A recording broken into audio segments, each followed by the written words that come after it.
ಈಗ ಕೆಲವು ನನಗೆ ಗೊತ್ತಿಲ್ಲದೆ ಇರತಕ್ಕಂಥ ವಿಚಾರಗಳ ಬಗ್ಗೆ ನಾನು ಹೇಳಿಕೆ ಕೊಡ್ತಕ್ಕಂಥದ್ದು ಸೂಕ್ತ ಅಲ್ಲ. ನಾನೇನಾದರೂ ಆ ಚರ್ಚೆಗಳಲ್ಲಿ ಭಾಗಿಯಾಗಿದ್ದರೆ ನಾನು ಹೇಳ್ಬೋದು. ನೀವೇನಾದರೂ ಭಾಗಿಯಾಗಿದ್ದರೆ ಸ್ಪಷ್ಟವಾಗಿ ಹೇಳಿ.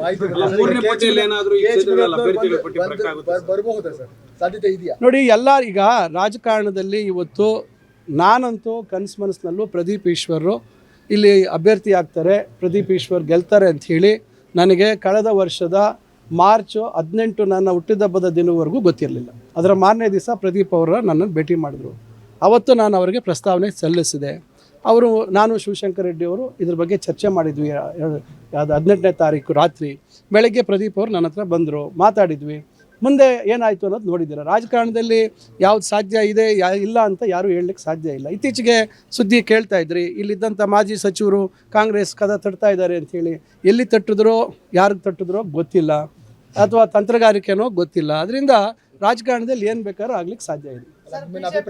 ಅಭಿಪ್ರಾಯ ಮತ್ತೊಂದೀಗ ಗಾಳಿ ಸುದ್ದಿ ಬಂದಂಥ ಸಂದರ್ಭದಲ್ಲಿ ನಾವು ಸಹಜವಾಗಿ ಇಲ್ಲಿ ಎಲ್ಲ ರೀತಿಯಲ್ಲಿ ಅವರ ನಡವಳಿಕೆಯನ್ನು ವಿರೋಧ ಮಾಡಿದಂಥವರು, ಅವರ ರಾಜಕೀಯ ಸಿದ್ಧಾಂತಗಳನ್ನು, ಅವರ ಕಾರ್ಯಶೈಲಿಯನ್ನು, ಅವರ ಜನರ ಬಗ್ಗೆ ಇರ್ತಕ್ಕಂಥ ಕಾಳಜಿ ಎಷ್ಟು ಮಟ್ಟಿಗೆ ಇತ್ತು ಅಂತಕ್ಕಂಥದ್ದನ್ನೆಲ್ಲ ನಾವು ನಿರ್ಲಕ್ಷ್ಯ ಒಂದು ಸ್ವಭಾವ ಏನಿತ್ತು, ಒಂದು ರೀತಿ ನಾನೇ ಮುಂದಿನ ಮುಖ್ಯಮಂತ್ರಿ ಅಂತಕ್ಕಂಥ ಆವ ಭಾವ ಎಲ್ಲ ತಯಾರಿಗಳು ನೋಡಿದಾಗ ಇವೆಲ್ಲ ನಾವು ವಿರೋಧ ಮಾಡಿ ಜನರ ಜೊತೆ ಇರ್ತಕ್ಕಂಥ ನಾಯಕರು ಬೇಕು ಅಂತಕ್ಕಂಥ ದೃಷ್ಟಿಯಲ್ಲಿ ನಾವು ವಿರೋಧ ಮಾಡಿರ್ತಕ್ಕಂಥವ್ರು. ಅದೇ ರೀತಿ ಜನನೂ ನಮಗೆ ಬೆಂಬಲ ಕೊಟ್ಟಿದ್ದಾರೆ. ಅದರಿಂದ ಸಹಜವಾಗಿ ನಾವು ಅದನ್ನು ಕೇಳ್ತೀವಿ, ನಮ್ಮ ಮುಖಂಡರಿಗೆ ಏನು ಈ ರೀತಿ ಅಂತ. ಆದರೆ ಯಾರೂ ಸ್ಪಷ್ಟವಾಗಿ ಆ ರೀತಿ ಏನು ನಿಖರವಾಗಿ ಯಾವುದು ಮಾಹಿತಿ ಹೇಳಲಿಲ್ಲ. ಅದರಿಂದ ಅದ್ರ ಬಗ್ಗೆ ಚರ್ಚೆ ಮಾಡುವಂಥ ಅವಶ್ಯಕತೆ ಇಲ್ಲ. ಈಗ ಕೆಲವು ನನಗೆ ಗೊತ್ತಿಲ್ಲದೆ ಇರತಕ್ಕಂಥ ವಿಚಾರಗಳ ಬಗ್ಗೆ ನಾನು ಹೇಳಿಕೆ ಕೊಡ್ತಕ್ಕಂಥದ್ದು ಸೂಕ್ತ ಅಲ್ಲ. ನಾನೇನಾದರೂ ಆ ಚರ್ಚೆಗಳಲ್ಲಿ ಭಾಗಿಯಾಗಿದ್ದರೆ ನಾನು ಹೇಳ್ಬೋದು. ನೀವೇನಾದರೂ ಭಾಗಿಯಾಗಿದ್ದರೆ ಸ್ಪಷ್ಟವಾಗಿ ಹೇಳಿ.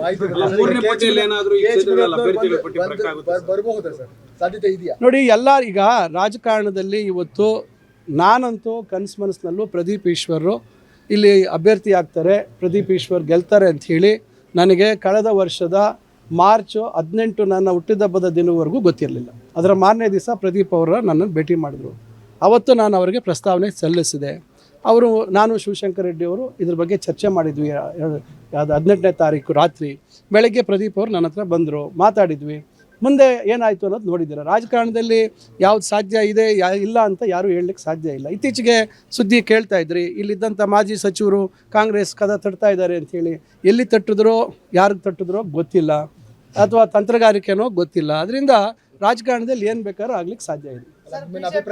ಅಭಿಪ್ರಾಯ ಮತ್ತೊಂದೀಗ ಗಾಳಿ ಸುದ್ದಿ ಬಂದಂಥ ಸಂದರ್ಭದಲ್ಲಿ ನಾವು ಸಹಜವಾಗಿ ಇಲ್ಲಿ ಎಲ್ಲ ರೀತಿಯಲ್ಲಿ ಅವರ ನಡವಳಿಕೆಯನ್ನು ವಿರೋಧ ಮಾಡಿದಂಥವರು, ಅವರ ರಾಜಕೀಯ ಸಿದ್ಧಾಂತಗಳನ್ನು, ಅವರ ಕಾರ್ಯಶೈಲಿಯನ್ನು, ಅವರ ಜನರ ಬಗ್ಗೆ ಇರ್ತಕ್ಕಂಥ ಕಾಳಜಿ ಎಷ್ಟು ಮಟ್ಟಿಗೆ ಇತ್ತು ಅಂತಕ್ಕಂಥದ್ದನ್ನೆಲ್ಲ ನಾವು ನಿರ್ಲಕ್ಷ್ಯ ಒಂದು ಸ್ವಭಾವ ಏನಿತ್ತು, ಒಂದು ರೀತಿ ನಾನೇ ಮುಂದಿನ ಮುಖ್ಯಮಂತ್ರಿ ಅಂತಕ್ಕಂಥ ಆವ ಭಾವ ಎಲ್ಲ ತಯಾರಿಗಳು ನೋಡಿದಾಗ ಇವೆಲ್ಲ ನಾವು ವಿರೋಧ ಮಾಡಿ ಜನರ ಜೊತೆ ಇರ್ತಕ್ಕಂಥ ನಾಯಕರು ಬೇಕು ಅಂತಕ್ಕಂಥ ದೃಷ್ಟಿಯಲ್ಲಿ ನಾವು ವಿರೋಧ ಮಾಡಿರ್ತಕ್ಕಂಥವ್ರು. ಅದೇ ರೀತಿ ಜನನೂ ನಮಗೆ ಬೆಂಬಲ ಕೊಟ್ಟಿದ್ದಾರೆ. ಅದರಿಂದ ಸಹಜವಾಗಿ ನಾವು ಅದನ್ನು ಕೇಳ್ತೀವಿ, ನಮ್ಮ ಮುಖಂಡರಿಗೆ ಏನು ಈ ರೀತಿ ಅಂತ. ಆದರೆ ಯಾರೂ ಸ್ಪಷ್ಟವಾಗಿ ಆ ರೀತಿ ಏನು ನಿಖರವಾಗಿ ಯಾವುದು ಮಾಹಿತಿ ಹೇಳಲಿಲ್ಲ. ಅದರಿಂದ ಅದ್ರ ಬಗ್ಗೆ ಚರ್ಚೆ ಮಾಡುವಂಥ ಅವಶ್ಯಕತೆ ಇಲ್ಲ. ಅನುಕ್ಷಣದ ಸುದ್ದಿಗಳಿಗಾಗಿ ವಿಸ್ತಾರ ನ್ಯೂಸ್ ಯೂಟ್ಯೂಬ್ ಚಾನೆಲ್ ಸಬ್ಸ್ಕ್ರೈಬ್ ಮಾಡಿ. ಹೊಸ ಸುದ್ದಿಗಳ ನೋಟಿಫಿಕೇಶನ್ಗಾಗಿ ಬೆಲ್ ಐಕಾನ್ ಕ್ಲಿಕ್ ಮಾಡಿ. ಲೇಟೆಸ್ಟ್ ಅಪ್ಡೇಟ್ಸ್ಗಾಗಿ www.vistaranews.com ವೆಬ್ಸೈಟ್ಗೆ ವಿಸಿಟ್ ಮಾಡಿ. ಅಂಗೈಯಲ್ಲೇ ಜಗತ್ತಿನ ಸುದ್ದಿ ತಿಳಿಯಲು ವಿಸ್ತಾರ ನ್ಯೂಸ್ ಕನ್ನಡ ಆಪ್ ಡೌನ್ಲೋಡ್ ಮಾಡಿ.